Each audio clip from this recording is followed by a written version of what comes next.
Pete, thanks for being here. Delighted. I think you're the first one to start this series, and I'm grateful that you found the time to do it. I think that just to cut to the chase a little bit, I think it would be helpful if we understood a little bit more about your background. Yeah. You did not graduate in municipality or county management. So I've been on the Easton Town Council now for 9 years, meaning that I'm now in my third term, and that's been a great experience. It's been we've had a very collegial council. We've got a lot done. That doesn't mean we agree on everything. What it means is that when we disagree, we don't have to be disagreeable about it. Right. And of course, a town council, like the county council, is not my principal occupation. I'm Chief Curator for the Chesapeake Bay Maritime Museum. I've been doing that since I got out of graduate school, and that was 27 years ago. And actually, I worked for a few summers at the museum even prior to that. So I've been around Talbot County for quite a long time. I've got deep roots here. I love this place. I'm married here. I've got two children in the Talbot County Public Schools. My daughter just started her freshman year at Easton High School, and I've got a son in the elementary. So public education is important to me. But I'm a part of this community. I live within walking distance of downtown Easton, and commute to a job in St. Michael's. So I'm in this community. You know, there's a big difference, though, between caring about a community and actually going through the process of an election. I mean, this is a totally different degree of involvement. And I always am curious about, do you have a 3 o'clock in the morning experience, or is this kind of slowly kind of nipping at you as something that you feel like you want to do? How does it work with you? I first got involved in public service close to 20 years ago when Andy Hollis, who is now the county manager, he was then the manager for the town of St. Michael's, talked me into serving on the Historic District Commission. And I said, this would be a good match for my interests and education as a historian. But also he helped, I think, going all the way back to my junior high years. I had a teacher who was a member of the Republican Central Committee and was politically active, and we always had these political discussions in class, and she was a real inspiration for me. So I probably always had that bug. So when Andy approached me and said, why don't you step up and do this, I suppose, not knowing anything about this, I was maybe a little hesitant at first, but it's been a great experience.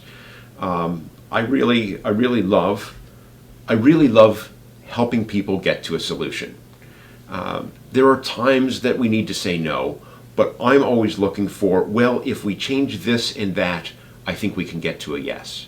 Mm-hmm. Let's look for that solution. Some people think that I'm perhaps too easy to compromise, but in today's political climate, I think we could use a little bit more of that.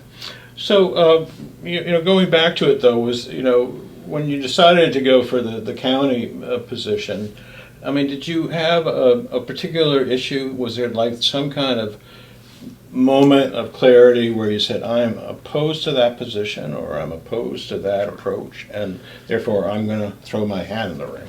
Well, what motivated me to get into the town council 9 years ago is really very similar to what motivated me to throw my hat in the ring for county council, and that has to do with land use planning issues. If you roll back the calendar a dozen years or so, we'd seen a high pace of annexation to the town, sprawl development going up around the borders of town, a pace that I think can be really dislocating. Mm-hmm. And I thought that we need to grow inward.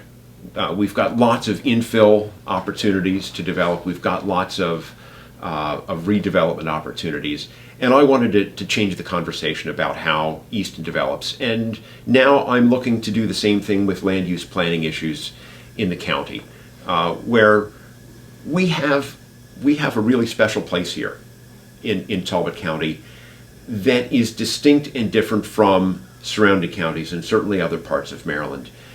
It's this rural character that I think we've quite jealously guarded for a long time. The predominant agricultural land use, the defined edges of towns, and the really very picturesque rural landscapes that attract people to live here, that attract people to tour here, to visit here.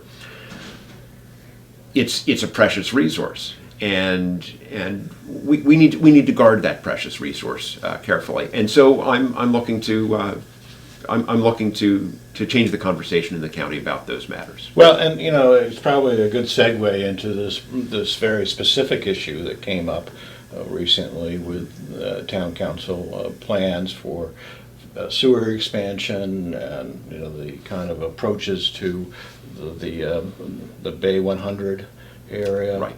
And I just would like to get a better understanding of what your point of view is on that.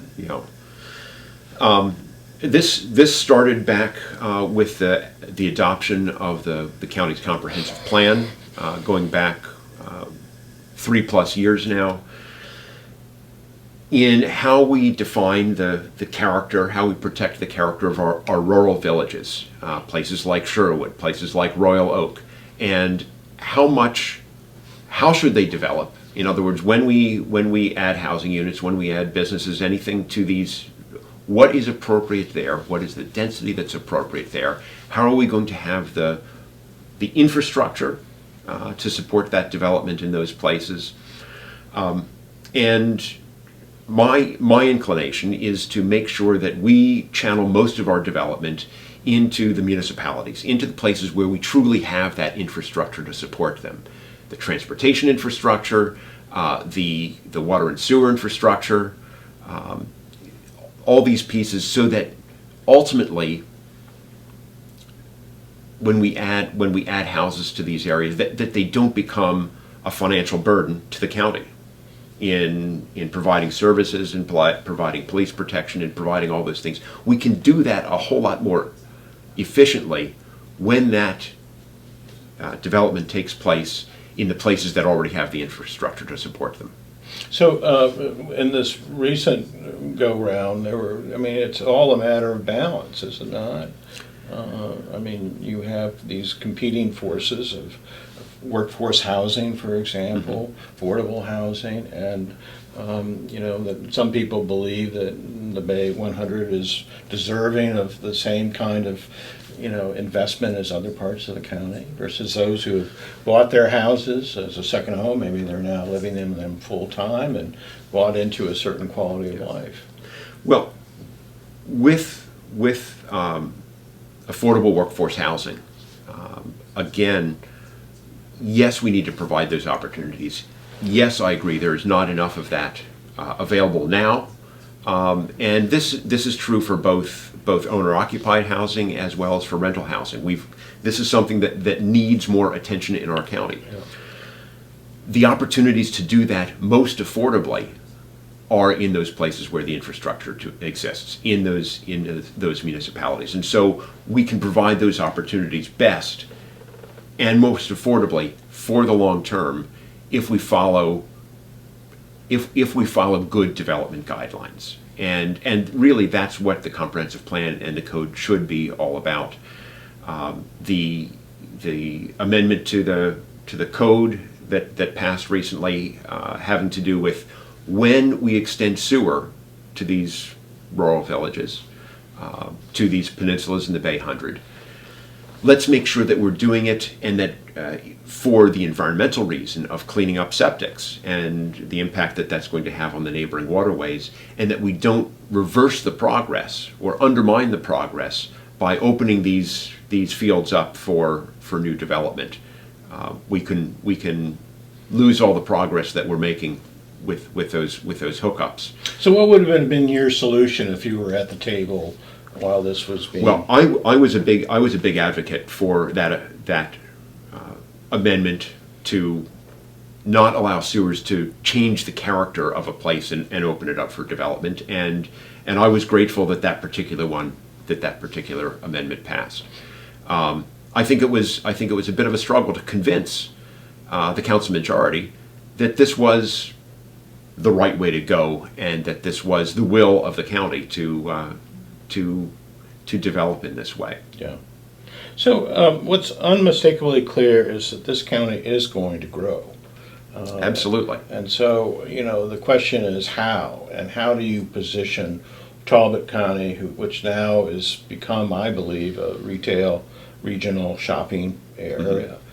We have a lot of potential in terms of our relationship to DC and Baltimore, etc. But how do you kind of put all this together into kind of a broader perspective? How do you want to control growth, or how do you want to, you said you want to kind of push a lot of this residential into existing communities. Right. But I think that how does that apply to economic development? We have a big job to do with economic development, and both with business retention as well as business attraction here. But it's not just traditional economic development.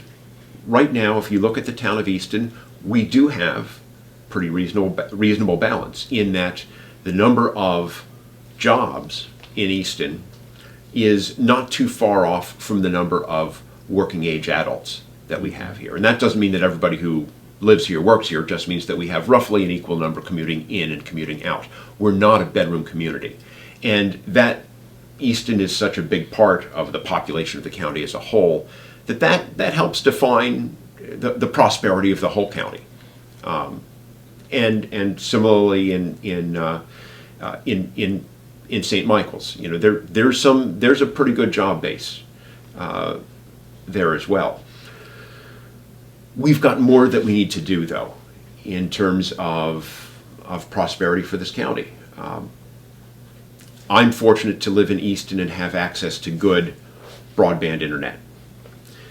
But there are parts of this county that are completely dark in that regard. And if there were a business case to get that so-called last mile, it would already be happening. And a couple of places where we have the density, like Kingston Landing, it is, in fact, already happening. But there are some parts of the county where that really can never happen. And so we need to be proactive. Frankly, it becomes more difficult to sell a house in parts of this county where you don't have that. And this is infrastructure that we do need to send around. We send kids home from schools with laptops, but if they can't get broadband internet at home, how much are we really helping them make that technology jump, learn to be productive participants in a 21st century economy?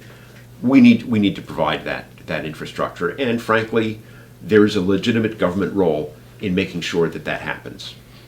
Before we move on to education, is there any other kind of what I would call low-hanging fruit in terms of economic development that you feel like the county should take advantage of now rather than later? There's a whole lot more that I have to learn about economic development, and fortunately, we have some good advisors in the county. I am very fond, actually, of what we've done. I'm very proud of what we've done in the town of Easton with economic development, in that we used to do this on a staff-driven model.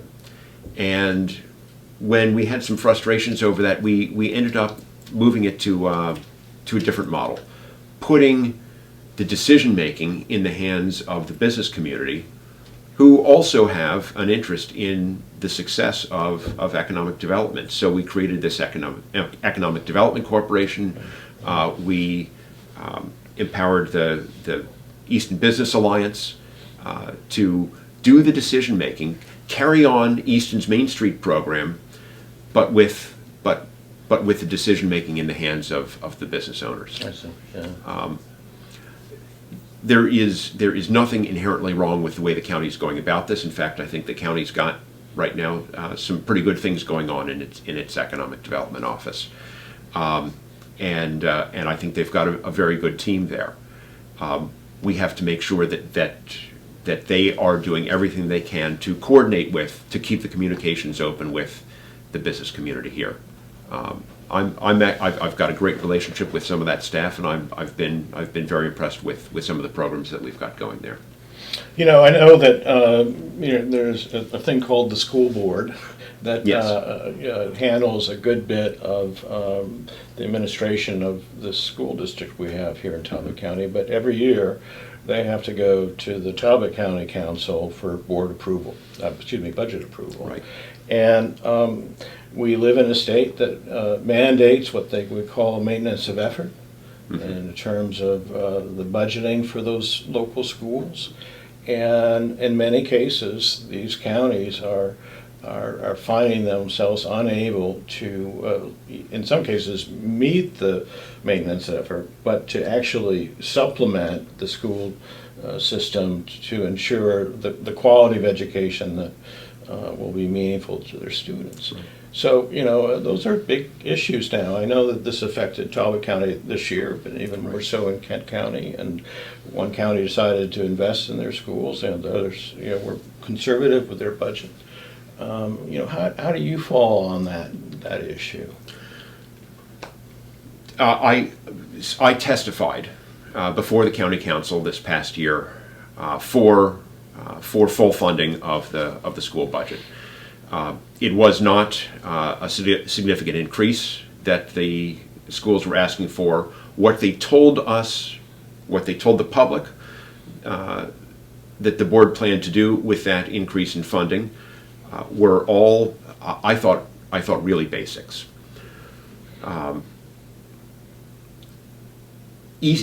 Talbot County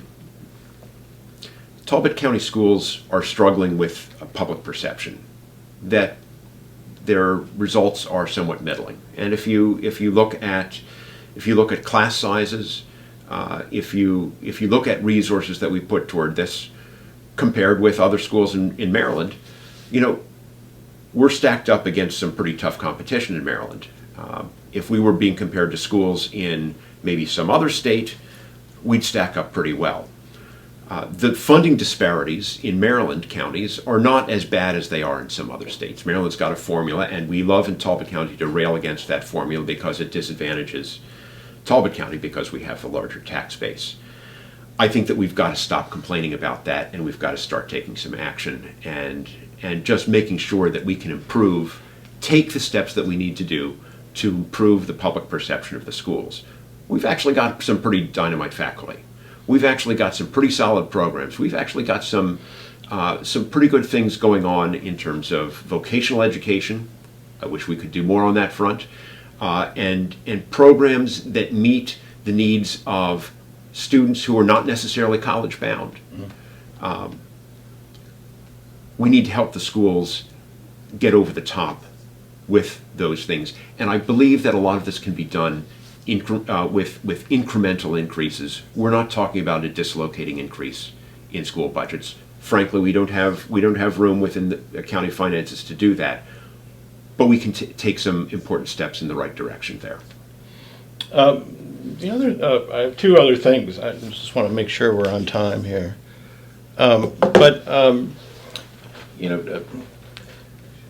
Talbot County's diversity is changing significantly. Mm-hmm. I think 30% of all kids in public schools now are from minority or ethnic groups.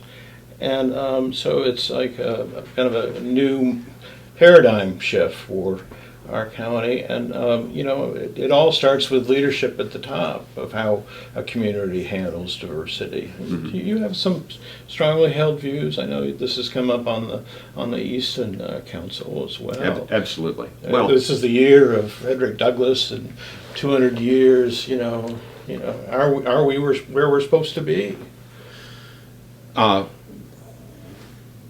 We can answer this. We can answer this several different ways. Yes, the face of Talbot County is changing. We are where 20 years ago the Hispanic population was virtually non-existent, was a very, very tiny percentage. Today, it's grown exponentially, and that is a very young population. We're now at something like 20% of the school census is Hispanic, and that's skewed very strongly toward the elementary grades. These are young families with younger children, and we need to be providing services for them. They're a vital part of our economy here.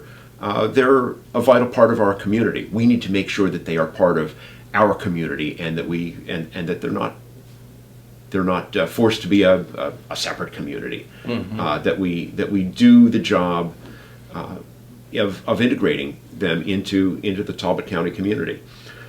My children are third generation immigrants, or descendants of an immigrant. My wife's mother immigrated from Argentina. She had learned to speak English already before she immigrated, but she always spoke with an accent. My wife is a native speaker of Spanish. She speaks English without an accent. My children don't speak Spanish. This is the typical pattern among immigrants. Yeah. You can't get the third generation to keep those roots, yeah. those immigrant roots. They do immigrate. Sometimes we're frustrated by the time that it takes for this to happen, but we can make it happen better and more smoothly if we reach out and provide the services that these folks need to help them integrate into the community. And then, in terms of just this whole topic of reconciliation with the African American community in Talbot County, we went through a very, very difficult thing about the Talbot Boys statue mm-hmm. several years ago. This issue is not going away from what I can see from the national news. Mm-hmm. But more, kind of locally, we are celebrating the bicentennial of Frederick Douglass. Right. It's the appropriate time to talk about where we are in his hometown or his home county. And what are your thoughts? It is gratifying to see the progress that this county has made in embracing the rich African American heritage that is here. Frederick Douglass and the 200th anniversary of his birth being the exemplar of that recognition in the community. That said, clearly racism is not dead in Talbot County, and we have a symbol of that on the courthouse lawn. We recognize that was not built. That was not erected right after the Civil War. It was erected at the height of Jim Crow America in the early 20th century, when racism was at its perhaps at its peak in this county, and that the move to erect a monument to the Confederate veterans and to pointedly reject inclusion of the Union veterans was very much a sign of the age in which that was done. It tells us a lot, not about so much about the Civil War, but about the era in which it was erected. And as a historian, I recognize that, and I recognize the need now not to let us all take our varied interpretations of this as we walk by, but to provide a little bit of that filter, to provide a bit of that interpretation, to help people understand where this came from and what it meant at the time it was erected, and perhaps its changed meaning today, because I don't think it means what it did when it was put up. As I said, racism is not dead in this county. That's a very visible sign or symbol of that racism. Changing it or taking away is not going to change or take away that racism, but it can help inspire the conversation that will move us forward in this right. county. Wrapping up, I'm just trying to give you some time. We've covered a couple subjects. You can't cover them all. Yeah. But this is a chance for you to kind of talk to our readers and to the general community about what your priorities are. We've really covered my principal priorities in land use development, in education and the public schools, and if there's an important one I would add to that, it is clean water. And Talbot County is doing some important things in the way of cleaning up local waters, with the extension of sewers, with the ditch program to slow down stormwater runoff. We've done a whole lot along these lines in the town of Easton with our tree planting program, with our stream retrofits, with our urban stormwater programs, with our storm drain and street sweeping programs, and on and on. We are taking important steps to cleaning up local waters. The county is too. We need to redouble those efforts. I'm very grateful that Talbot County, for one, has not signed on to the misnamed Clean Chesapeake Coalition, which is all about changing the conversation, focusing on problems coming out of Pennsylvania. And those are problems, but cleaning up the Susquehanna River will do nothing to clean up the Tread Avenue, will do nothing to clean up the Wye or the Upper Miles River or the Upper Choptank River. The quality of those waters is dependent on what we do on our lands here in this county and of course, in our neighboring counties. We have to take responsibility for that. We have to take those measures for that dream that all Americans are entitled to: clean, fishable, swimmable waters. Pete Lesher, thanks a lot. Thank you.